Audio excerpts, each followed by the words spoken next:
Stylish star Allu Arjun నటించిన Pushpa 2 cinema ఇటీవల release అయింది. ఆ రిలీజ్ సందర్భంగా సంధ్య థియేటర్ దగ్గర జరిగిన తొక్కిసలాట ఘటనలో ఒక మహిళ మృతి చెందింది. ఇక అప్పటి నుంచి అల్లు అర్జున్పై కేసు నమోదు కావడం, ఆయన బెయిల్పై రావడం ఇలా చకచకా జరిగిపోయిన విషయం మనకందరికీ తెలిసిందే. అయితే ఈ వ్యవహారంలో తెలంగాణ ప్రభుత్వం అల్లు అర్జున్పై కక్ష సాధించిందని చాలామంది చాలా రకాలుగా స్పందించిన విషయం తెలిసిందే. దీంతో ప్రభుత్వం కూడా ఘాటుగా స్పందించింది. రేవంత్ రెడ్డి గారు సైతం ఇటీవల అసెంబ్లీలో కూడా సంచలన వ్యాఖ్యలు చేశారు అల్లు అర్జున్ గురించి. మరోవైపు ఈ వ్యవహారంలో పవన్ కళ్యాణ్ గారు ఇష్యూ సపోర్ట్గా ఉంటుందని తెలుస్తోంది.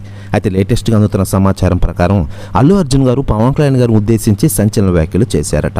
ఆయన మాట్లాడుతూ, ఇటీవల జరిగిన పరిణామాల గురించి నేను ఆల్రెడీ ప్రెస్ మీట్లో చెప్పాను, కానీ కొన్ని కారణాల వల్ల నేను ఇంకొన్ని విషయాలు చెప్పలేకపోతున్నాను. పవన్ కళ్యాణ్ గారు మామయ్య నన్ను క్షమించండి అంటూ సంచలన వ్యాఖ్యలు చేశారట అల్లు అర్జున్ గారు. ప్రశ్న వ్యాఖ్యలు వైరల్ అవుతున్నాయి తెలుగు ఇండస్ట్రీలో. మరోవైపు అల్లు అర్జున్ పుష్ప 2 సినిమా తర్వాత ప్రస్తుతం ఖాళీగా ఉన్నారు.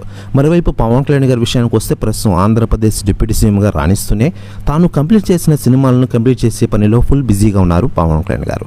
ప్రస్తుతం ఆయన హరిహర వీరముల షూటింగ్తో ఫుల్ బిజీగా ఉండగా ఈ సినిమా వచ్చేడాది సమ్మర్కి గ్రాండ్గా రిలీజ్ అయ్యే అవకాశాలు ఎక్కువగా ఉన్నాయి. ఈ సినిమా అయిపోయిన వెంటనే ఓజీ సినిమాతో జాయిన్ కానున్నారు పవన్ కళ్యాణ్ గారు.